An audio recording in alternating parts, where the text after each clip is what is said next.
What's Hey man, up? what's up? Hey, buddy. How are you? I am doing all right. I'm actually kind of hot. I'm all sweat panted up, Oh, and man, so I started cold plunging, and I know we're not gonna try not to get off topic, but it'll be good. It'll be good. Um, and in the cold plunge, 48-degree water, I feel great. When I get out, I feel fine. I'm not that cold. 30 minutes later, I am a wreck, and I'm gonna go sit in a shower for 20 minutes, a hot shower. It's nuts. I can't I get home and I can't regulate. I'm freezing, and it's not that cold in my house, like 72. that's why you're Anyways, in your noble sweater. yeah, I played golf this morning and it was warm. It's hot.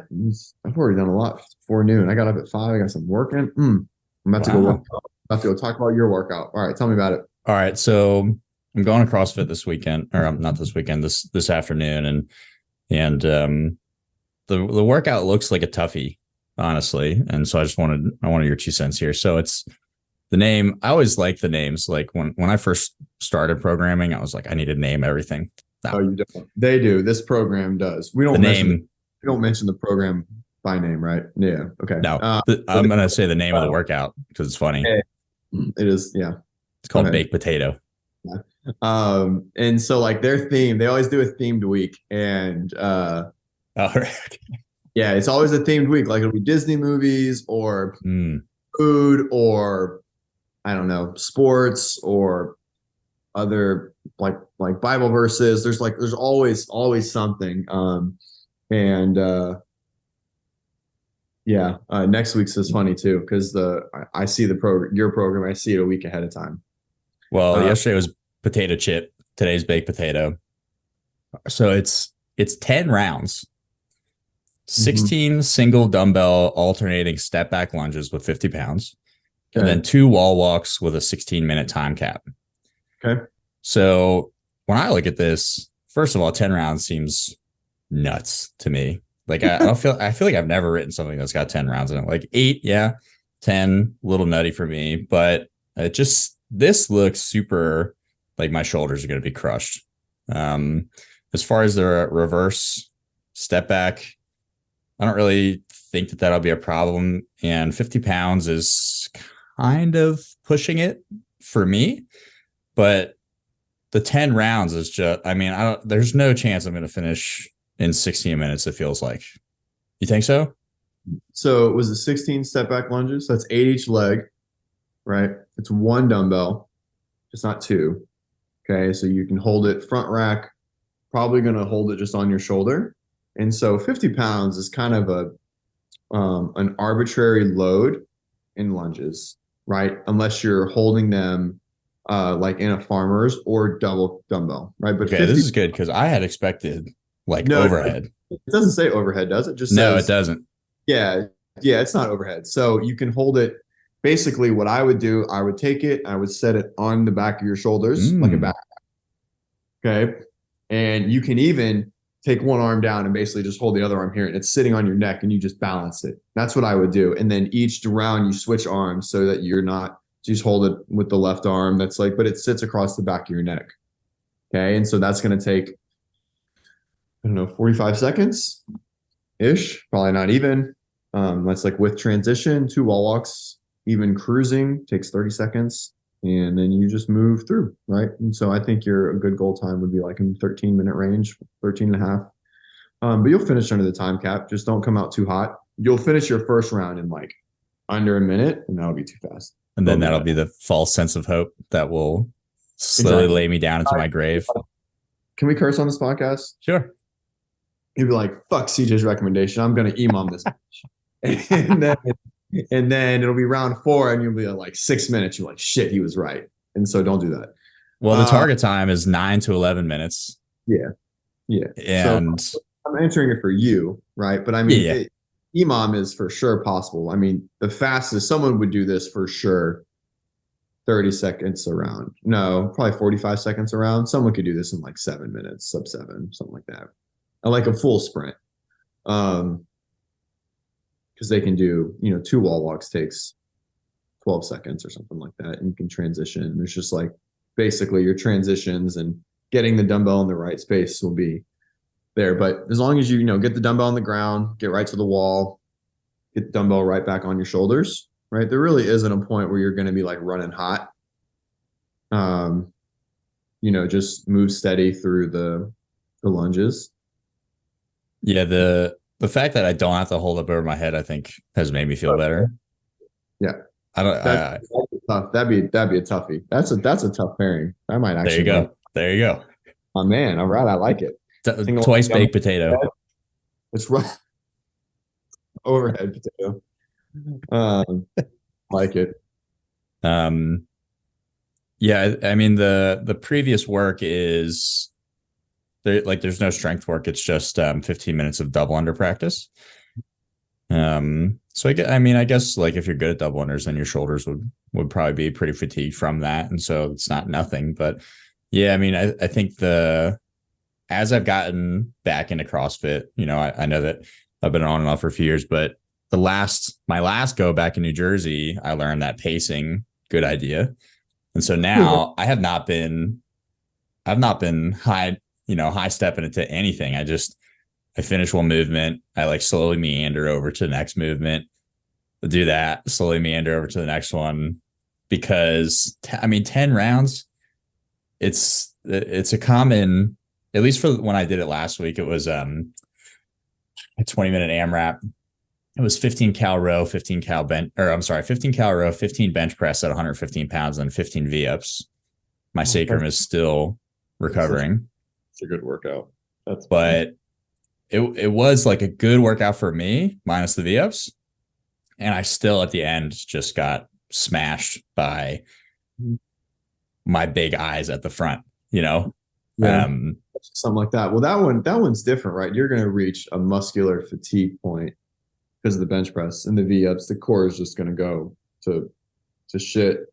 Pairing with row, it does make a difference because you're leaning back every row, right? 10 o'clock to 2 o'clock, like that gets fatiguing. Here, your shoulders are going to be tired, but you're not going to be at like a muscular failure point, right? 2 wall walks with a struct, like a long 30-second, 45-second rest in between is very doable to sustain pace and to keep intensity up. But yeah, for you, someone who doesn't have like I know you have a rowing background, but body weight, endurance background, anything that long is like really where you're going to feel it. Do you wear a heart rate monitor? I mean, I have one. I don't wear it while I'm training. You should put it on. You should like start to track and just see like if you have a wild trend up, or if you go like 100 beats per minute at zero, at 3, 2, 1 go, and then at 30 seconds you're at like 160, right? So like that would be something interesting to track for you specifically. What would that tell you? Well, so nothing from the beginning. I mean, it could just tell me, well, it could tell me a few things. It could tell me that you're not pushing hard enough, right? In general, early, like in shorter workouts, like if you're feeling refreshed, but you said you feel fatigued. So we potentially could see like a late spike, right? Like it's probably relatively balanced and all of a sudden it kind of spikes up. We don't see any of that. Then we know that we're reaching like a muscular failure point over like an aerobic conditioning point for some of these pieces, which is probably a mixture of both. Because like the 15 cal workout, that's not an aerobic workout at all, unless you're just like full sending the row, right? If you're not good at V-ups, which most people aren't in general, I'm not, I'm going to reach failure swiftly there too, right? It's long. I'll do like 3 sets of 5 for my first couple rounds. Maybe I'm broken round 1 and then it's like 3s and I'm just like, blah. And so it can only be so aerobic at that point. So that, and that's really long. So that workout for sure, you're going to see your heart rate really low on a lot of that workout, right? Because you're not going to push the row mentally because like, why would I want to get back to the VOs faster so I can just lay here, right? So that workout, you're probably going to see a much lower heart rate than this. This one doesn't have a lot of what we consider limiters, right? Unless you're just really not strong at wall walks, which I know your shoulders are strong enough to do doubles for that long. So I don't think you're going to see a muscular limitation like you would on that workout last week. So, but yeah, it's nice to see like how different workouts address, how they affect you when you see limiter workouts with like a big lift in it, or like a complex pattern, or a pattern that creates a lot of muscular fatigue where you have to rest a lot. Um, you can see your heart rate just like literally go like this. So two things, and it'll go up, and then one will just kind of go up, and the other one will just like this. And so it'll be really high, and the other one will be low. It'll still generally move in the same trend, but yeah, it'd be good. You're really getting back into this. It's good to more data points. We have like our own opinions on, like there's like probably a bell curve where it's like too much and just kind of falls off. But the heart rate data point's really good when it comes to CrossFit training in general. Yeah, I mean, having gotten back into it, the blowing up your heart rate, what a killer. It's almost like for me at least, there's just no coming back from that, because then that's matched with the super heavy breathing where I just have to stop doing stuff. But Right. the problem being it doesn't come back down quickly, where if I take like an extra 5 or 10 seconds, like my muscular fatigue will at least improve more than my heart rate. And so that, I mean, looking at baked potato for today, like now that you mentioned, I'm definitely going to be almost resting during the lunges for the wall walking. You should. You've got to find a way to hold the dumbbell so you can rest, right? So like behind the neck, one arm on, do your 8 steps each leg, and then move on and just move steady. Coming to a full, if you need to like take a rest, you take a rest at the top of the lunge, right? To unlock the knees, or to lock the knees so you can relax the quads. But going back to your, like, you feeling like you point you can't breathe. So that's an aerobic limitation, right? There's never, everyone has their own thing. I can probably count on one hand the amount of CrossFit workouts where I had to stop because I couldn't breathe. Like maybe, and that's purely on something like a Fran, and even then I'm probably more muscular fatigue because my triceps are fried or something, or my grip is gone. And some people just don't. I don't reach that point. My heart rate never gets over like 175. So I'm never reaching a point of like aerobic, like red line capacity kind of thing. It's always muscular fatigue for me. Or I'm just not strong enough to do whatever the lift is at that time. I'm just staring at the barbell. So, but everyone's a little bit different, right? So that would also be another good thing to see for heart rate. If that's where you feel your most of your having to stop in a workout is because you're like, I am red line, I am breathing through the roof, and my heart rate is through the roof. Wearing the monitor with a watch to see and working zone work and staying in zones would be super ideal for you. I do it a lot now because of all my other health stuff that's going on. But from a training perspective, zone work never made sense for me unless I was just running really hot with volume and I needed to do something, and I needed to control my effort and output. But I never struggled with zone 5 ability and that kind of those needs in the sport of CrossFit or in fitness in general.